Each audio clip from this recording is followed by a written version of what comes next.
Yo, what's up, what's up? Welcome back to my channel. So for today's video guys, it's a different content. I'm going to build my own gaming PC.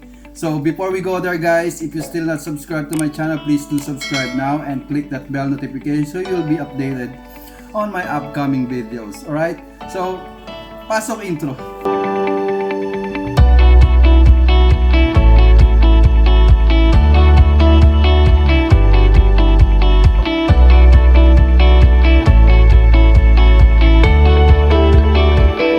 Okay, so mag-build ako guys ng aking gaming PC kasi yung aking current PC hindi siya maka-catch up sa mga bagong games, sa mga bagong online games. Even dun sa Call of Duty na games, talagang hindi niya talaga kaya. Okay, even on the game Valorant, nagahang siya or nag-exit siyang kusa. So, it's been on my dream to have my own gaming PC. So, what I have in mind is just a budget gaming PC. All of my parts, bibilin ko siya probably new and then some like used.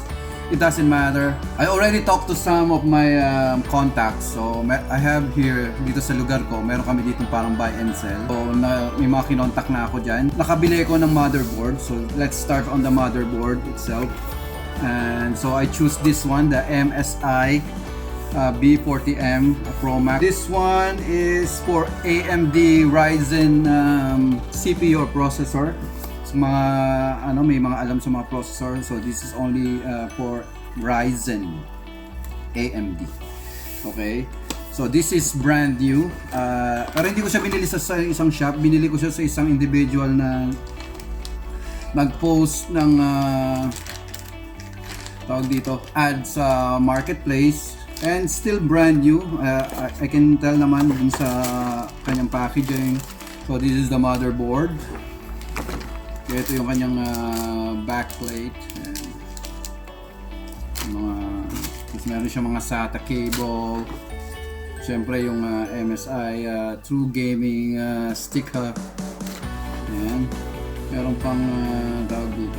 Thank you for choosing MSI. So this one is really brand new.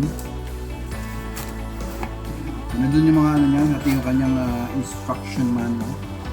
So, importante guys din itong instruction manual kung kayo magpo-first build, first time yung mag-build ng PC, kailangan nyo ng instruction manual. So ito yung screw para din sa SSD na M.2 SSD. So wala na, yun lang naman ang laman yan. Kasi siyempre yung pinaka-importante yung ating motherboard. Okay. So, ito muna yung binili ko for now.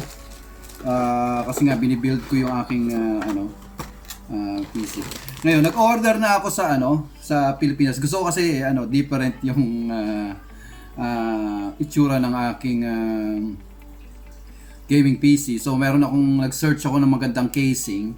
So nakita ko tong Inplay Thunder Case 01, but masyado siyang mahal sa AliExpress. So I contacted my brother, Intoyski Gaming. Ayan.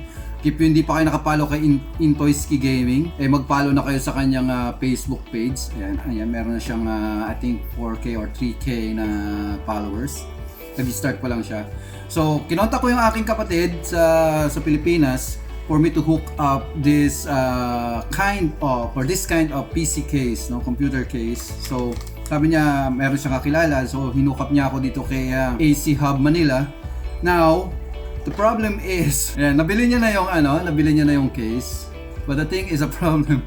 Lockdown ulit ngayon dyan there in Manila, Pilipinas. So walang international shipment na manggaling sa Pilipinas papunta rito sa Dublin, Ireland. So wala sa list, no? So I'll need to wait for probably 2 weeks pa.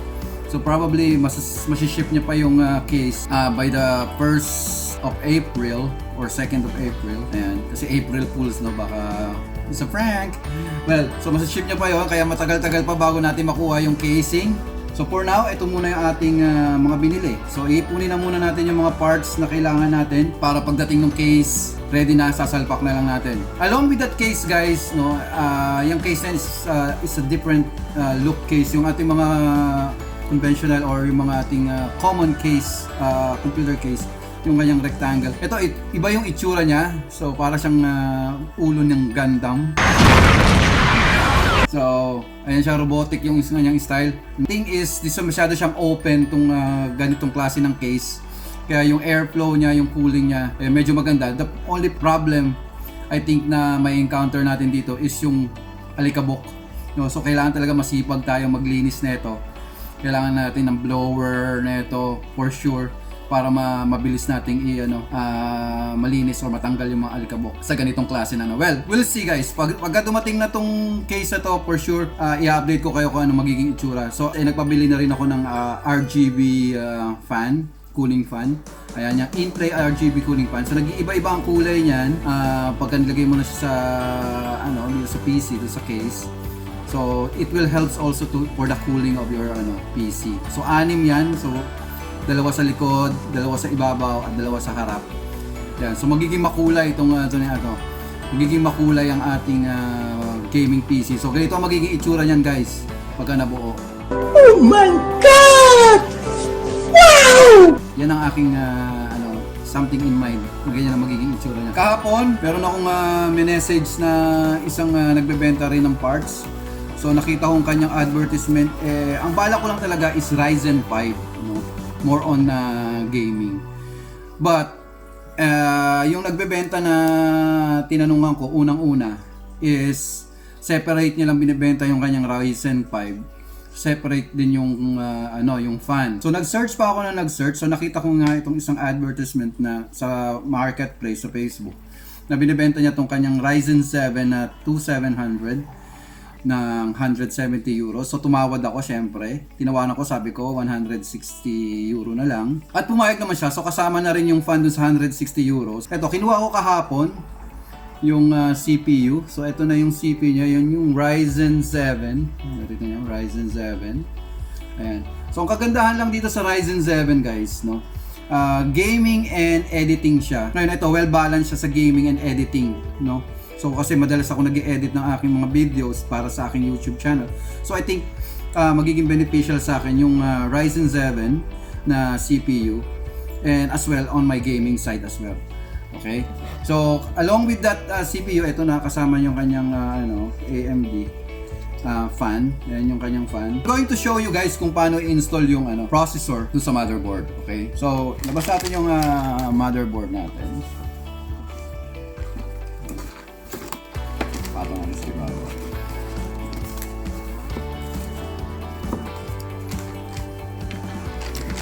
So, bago kayo humawak guys ng mga electronics, touch muna kayo sa something na na metal. Kasi minsan yung mga static, makaka-apekto yung static guys sa pagka humawak kayo ng mga ganitong klase ng board. So, hawak muna kayo sa mga mga metal thing para hindi siya ma-static damage. Yan, so sensitive to guys. So, hawakan lang natin guys yung may sa mga metal Ayan. Plastic, usually pagkahawakan nito yung sa plastic at metal part. Kasi ito guys, meron tong back plate, metal black plate. Yan, dyan mo yan na hahawakan. Okay. Yan. So ganito natin yan So ituturo ko sa inyo kung paano tayo paano natin i-install yung ating CPU dito sa sa CPU slot niya. Okay. So i-install natin to guys dito sa CPU slot niya dito sa ito sa part na to. Okay. So titingnan niyo yan, yan yung square niya. So paano malalaman yung exact, hindi niya pwede yung meron siyang talagang position kung paano mo siya i-install. So kung mapapansin niyo dito guys, meron yang triangle dito, parang pyramid. Ayan sa dulo niya. Pyramid. So yung pyramid na yan yung pinakatandaan niyo kung saan yung tamang position. Kasi dito sa ating processor, meron yung triangle dito sa dulo. Ayan. Ayan, kung makikita nyo, ayan, yung triangle na yan, yun yung kung saan nakaturo yung pwesto niya. So ganyan yan. Okay. So unang-una, meron siya ditong latch. Pupush lang natin yan, ganyan angat yan, gumagalaw yan eh. Yan. Okay. Tapos ilagay natin tong processor or yung CPU. Ayan. So hindi nyo kailangan ng force dyan, no? Ano yan, kusa siyang mahuhulog. Ilagay nyo lang siyang dahan-dahan. Ayan. So meron din siya bilog dito kasi palatandaan niya na para nakaturo siya doon sa sa square, sa triangle. Yan, so pagka na-install nyo na yan, nailagay nyo na, i-push nyo lang yun. Then, that's it. Okay? Itong fan, hindi ko muna siya ilalagay kasi wala pa naman yung casing. Saka pero bago, hindi natin to basta-basta ilalagay dyan kung wala tayong thermal paste dyan. So lalagyan natin ng thermal paste yan. Pero gagawin na natin yan sa susunod na video. Okay, so ayan na guys, i-install na natin yung CPU sa motherboard. So ganun lang yan kasimple. Ganun lang kasimple guys ang pag-i-install ng CPU sa motherboard. Tandaan nyo lang guys na meron siyang palatandaan kung saan yung talaga nakaturo yung position niya, yung tamang posisyon. Sa susunod na video guys, abangan nyo kung paano natin i-install yung cooling fan dito sa, for now, ayun na muna. And I hope nag-enjoy kayo dito sa video to or may natutunan kayo sa mga tips na ganyan. If you still not subscribe guys sa aking channel, click that bell notification and subscribe button para naman updated kayo lagi sa aking mga videos. Alright? So see you on my next video guys. Bye!